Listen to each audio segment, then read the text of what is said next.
We are still able to strike. That's the message sent by Al-Shabaab fighters after claiming responsibility for the attack in Nairobi. So how will Kenya respond to this group? Will it mean more involvement in Somalia? And what is the regional fallout? This is Inside Story.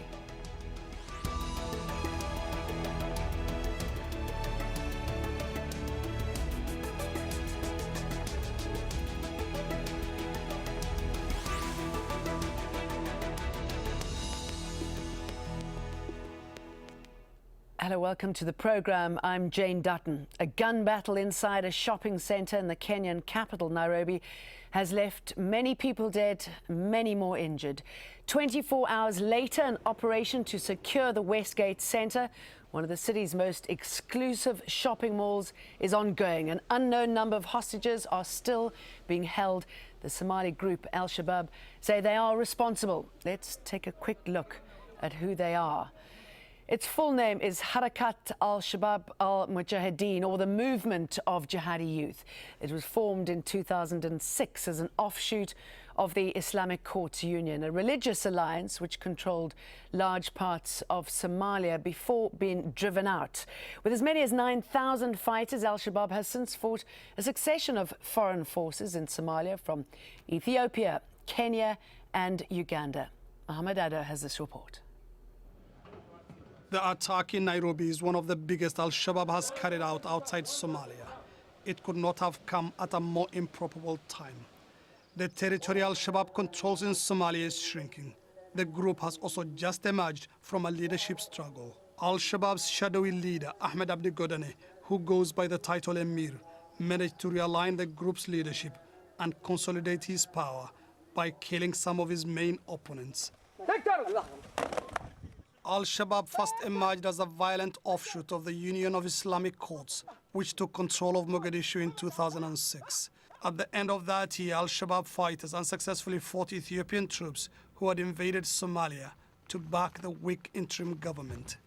After its defeat at the hands of the Ethiopian troops, the group went underground and waged a bloody insurgency against the government and Ethiopian troops. It's during this time that the group swore allegiance to Al-Qaeda and stated its real aim. We will establish Islamic rule from Alaska and Chile to South Africa, Japan, Russia to Solomon Islands, and all the way to Iceland. Be warned, we are coming. Al-Shabaab also implemented a strict form of Sharia or Islamic law in areas under its control. In 2009, Al Jazeera filmed the first evidence of the existence of the foreign fighters bolstering Al-Shabaab's ranks. Nobody is now saying that Al-Shabaab is exclusively a Somali phenomenon. It is largely now seen as a terror organization with affiliation and, recruits everywhere.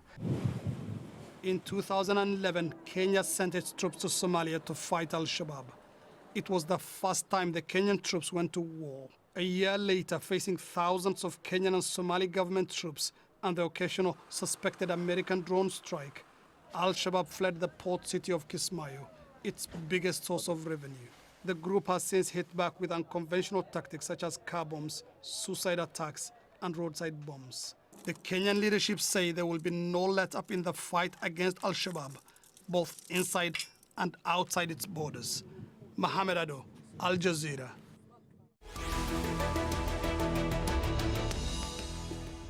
Well, for more on this, I'm joined by our three guests from London. Hamza Mohamed, British-Somali journalist. Hamza has covered Al-Shabaab in Somalia extensively. From Washington, D.C., Ambassador David Shinn, former U.S. ambassador to Ethiopia and former State Department coordinator for the intervention in Somalia in the 1990s. And joining us on the line from Nairobi, Miguna Miguna, a Kenyan barrister and former advisor to the Kenyan Prime Minister Raila Odinga. Gentlemen, thank you very much for joining us. Miguna Miguna, what are you hearing about the siege and how it's playing out? Well, regrettably, the siege is still ongoing.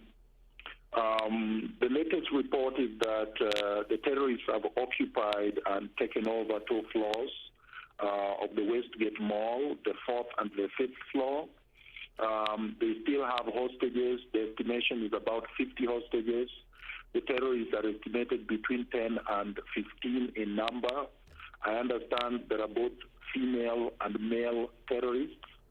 The situation is quite dicey because even though the tactical security teams have taken over most of the building and they are saying that the situation is under control, but they have not neutralized the terrorists and there are still hostages held. And it is very dicey because no one knows whether they have wired the floors where they are occupying.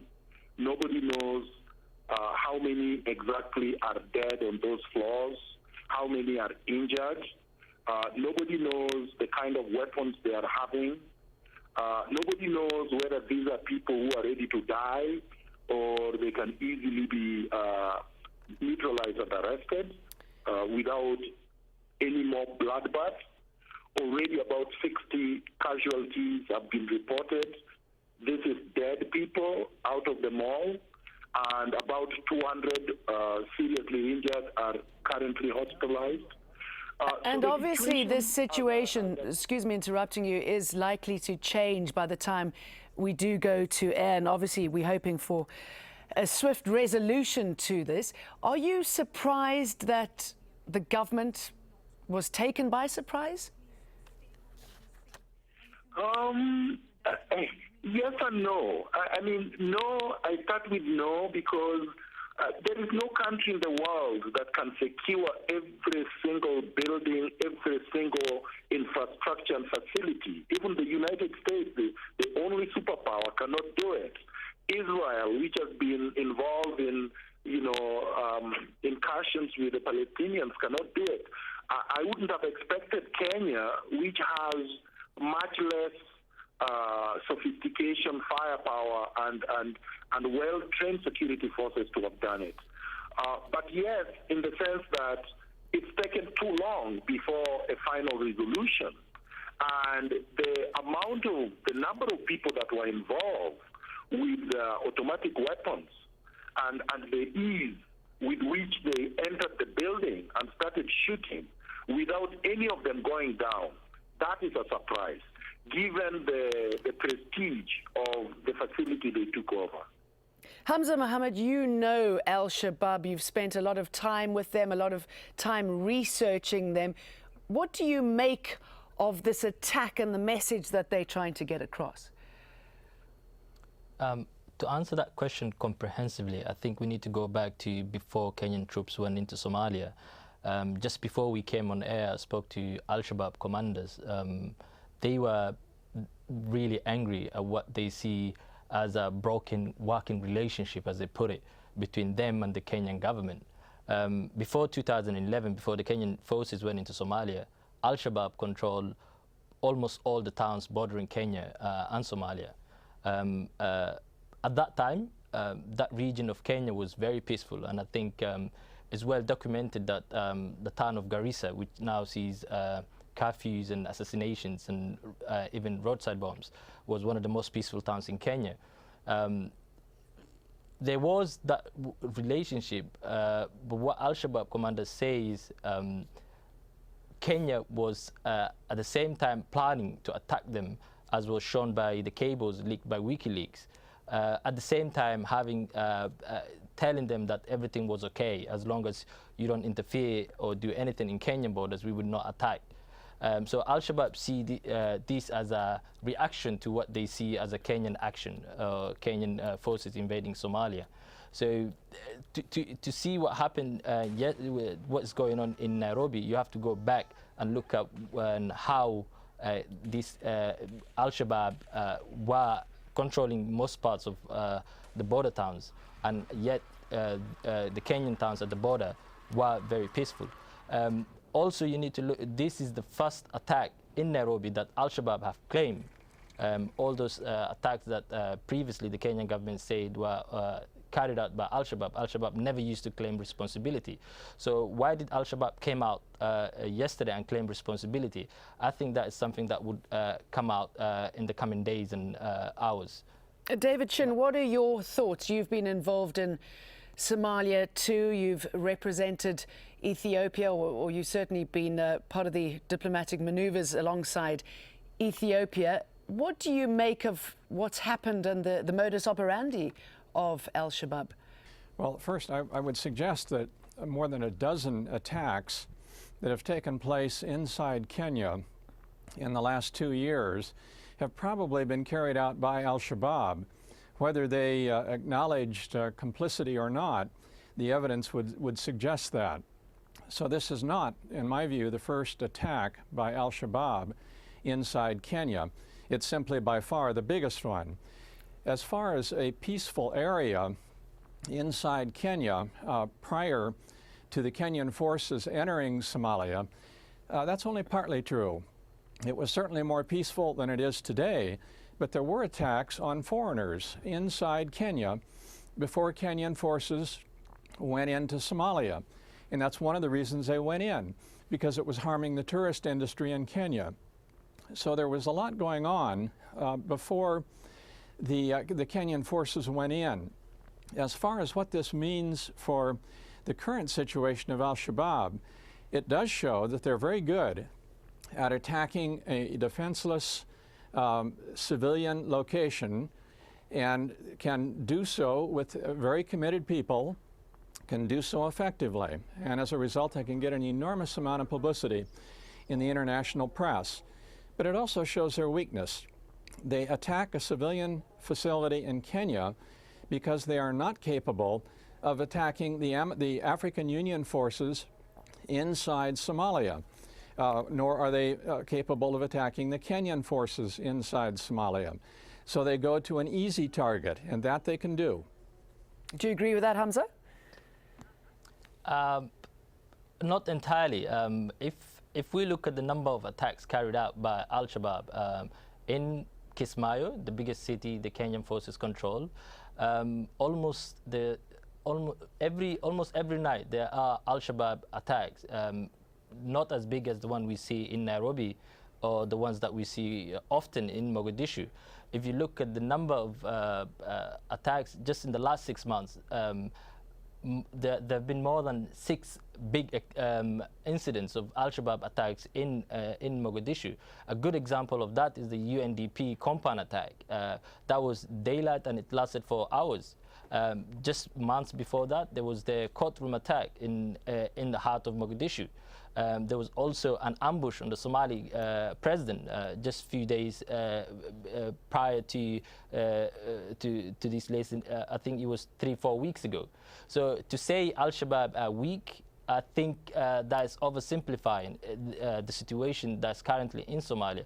I think what Al-Shabaab are currently doing is they have moved on from having a defense line or a front line to fight the Somali government and African Union soldiers into a guerrilla tactic, which I think is hard to fight against.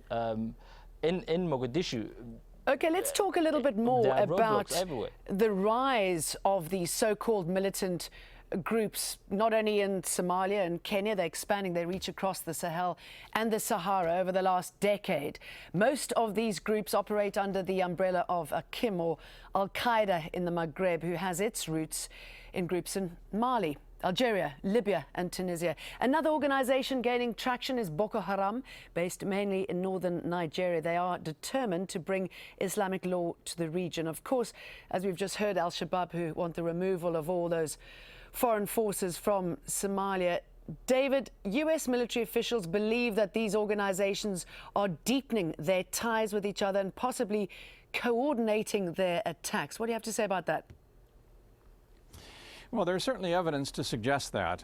There's a lot that is not known about the links between these different organizations, such as Al-Shabaab, Boko Haram, and Al-Qaeda in the Islamic Maghreb. But there seems to be considerable evidence that there are contacts, there may be some cross-training going on, and it's quite true that all of these groups, or particularly the groups in the Sahel and in northern Nigeria, have become more dangerous in the last year or two. So this is very worrisome, and it is an expanding effort. I think the one group that was actually declining in its ability to exert power was Al-Shabaab. And the attacks that were just mentioned, most of them in the Mogadishu area, are suicide bombers. That's not Al-Shabaab forces confronting directly AMISOM forces. It's suicide bombers going in and killing themselves in most cases, not every case. And there's a big distinction. Al-Shabaab is very good at suicide bombing. Miguna, what do you make about Al-Shabaab working with other groups in Kenya? Because there's a lot of speculation about where they would have got their help from, the fact that they were able to move this equipment around with relative ease. I think it is worrying. I think there is no doubt that this group is lethal. I think it would be wrong to say that they are weak. I agree with the previous contributor who said that Al-Shabaab are not weak. If you look at the coordination, the efficiency with which they have attacked, and I understand there may only be one casualty out of 15 attackers, that shows a sophistication that should be worrying, not just to law enforcement community, but to all of us, that something else needs to be done. Okay, what do you think needs to be done? I mean, where does this leave Kenya? Will they get more involved in Somalia? Are they likely to withdraw troops? I mean, has it been worth it, taking this kind of action in Somalia? You see, it's a very difficult situation for Kenya, because if Kenya were to withdraw now because of this kind of attack, then obviously I would agree with David. It would show it would be a signal to Al-Shabaab that they are winning, and I don't think that should be done. I think that picking up and running is not the strategy of fighting terrorism. Okay. I think that Kenya and all the other forces in Somalia should be able to eliminate all the insurgents in Somalia. I'm going to bring in David. You were the former State Department coordinator for Somalia during the international intervention in the early 1990s. Obviously, the US suffered an awful experience in Mogadishu. Is there any chance, if Kenya were to ask, for the US to get involved, to move in on some of the groups in Somalia, to move in on any of the other groups around the rest of Africa? You're asking whether the U.S. might move in or might use forces in that area? No, I think the chances of that are virtually non-existent.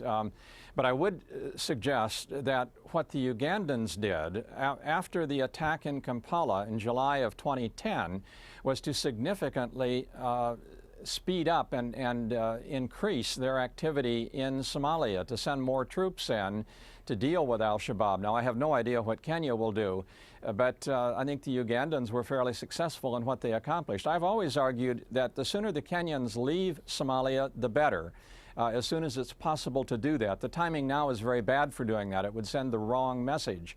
But it is important that the Kenyans do leave Somalia as soon as it's feasible to do that. But I don't see the United States or any other Western country sending forces into Somalia. If they don't, Hamza, are we likely to see new terrorist threats emerging in Africa as we see the rise of these groups? I think you only need to look at Kenya in the last 5 to 10 years. Now in Kenya, you have Mombasa Republican Council that's closely linked to Al-Shabaab. Within Al-Shabaab, one of the well-known faces in Al-Shabaab is a Kenyan national. So within Al-Shabaab, you have all these fighters from other backgrounds other than Somali. Al-Shabaab is not just a Somali group. They see themselves as an international jihadi organization that welcomes anyone who is willing or to conform to their beliefs or ideology. So within Kenya, there's already these groups that are very sympathetic or openly support Al-Shabaab. So I think Kenya have made the decision to go into Somalia, and I don't see Kenya withdrawing from Somalia anytime soon, and I don't think Al-Shabaab expect Kenya to withdraw tomorrow from Somalia too. David Shinn, do you think the Arab Spring, the fall of Libya, the fact that the region is awash with arms is playing into this? Well, it certainly is in terms of the Sahel region. I don't think it has that much impact on what's going on in Somalia because of the distance factor and the simple fact that Somalia has always been awash in arms. They don't need any additional arms from Libya. There are plenty already there. So I think the Arab Spring issue, you have to dissect it sort of region by region. Northern Nigeria, Sahel area has a very major impact. Somalia, not so much. And what makes it so hard to fight these groups is that they all are prepared to die for their cause, aren't they? Well, certainly enough of them are willing to engage in suicide bombing attacks or go in and attack a completely undefended civilian mall in Kenya. Yes, they are willing to do that, and that is obviously very worrisome. You do not, however, see the leaders of Al-Shabaab giving up their lives. They are not the suicide bombers. They recruit young people to do that, both Somalis and non-Somalis. And indeed, a fair number of the suicide bombers have been non-Somalis. So there's a big distinction to be made between the leadership and the people they're able to recruit, usually very young people who can be convinced to engage in this kind of asymmetrical activity. And they're very good at asymmetrical activity. They're not so good, and I would still argue that in dealing with a professional combat force like AMISOM or the Kenyan forces, they're relatively weak. Yeah, Hamza, I mean, that certainly plays into this situation, the fact that it's growing in so many parts of Africa, the social and economic situation in individual countries. I think the idea of Al-Shabaab being unprofessional or not able to stand to professional military force like AMISOM or the Somali government forces is not the true picture. If you look at some of the things that they do and the amount of planning that goes into these attacks that they carry out, I think they are very professional, they are very organized, and I think to assume it's young boys who have been brainwashed that cannot think on their own. Some of these Al-Shabaab fighters are educated in the West. They have left cities like London, Toronto, Minneapolis, and they went to the same education system as anyone in London or Toronto. So I think to say Al-Shabaab are young kids who've been brainwashed, it's not the full picture. I think it is. They are very. I think they buy into the ideology that this is jihad and paradise, and there's a bigger picture for them in it. In terms of weapons, I think you need to look at the borders. Kenya and Somalia have a long, porous border. They have borders with Sudan. They had a long war going on. You also have the border communities with Ethiopia, where automatic weapons are commonly used by pastoralists. So to carry out an attack like the one that we see going on currently in Nairobi with automatic weapons, I think the weapons are widely available in certain border towns in Kenya. David Shinn, Al-Shabaab after the strike said that we are still able to strike, and they clearly are going to continue doing this if they are able to. Have you been able to establish any sort of information where it might be next? No, I clearly, obviously don't have any knowledge at all as to where they might strike next. I don't doubt for a moment that they have the capacity to continue these kinds of strikes. I would like to clarify one point that Hamza made. When I'm talking about the young Somalis who are in effect convinced that suicide bombing attacks are a good thing for them, I'm referring just to those people who are the suicide bombers. I'm not talking about the leaders of Al-Shabaab. They're smart enough to know not to engage in becoming a suicide bomber. I would agree that Al-Shabaab is well organized. It has in the past been well financed, but it does have other imperfections, including a leadership division that may or may not have recently been resolved. And let's end with that and the fact that the situation on the ground is still ongoing. Thanks very much to my guests, Miguna Miguna, Hamza Mohamed and Ambassador David Shinn. And thank you very much for joining us on this edition of Inside Story. If you want to, you can send us your feedback. We'd appreciate that. Just email your thoughts to us at insidestory@aljazeera.net. Thanks very much for watching. Goodbye.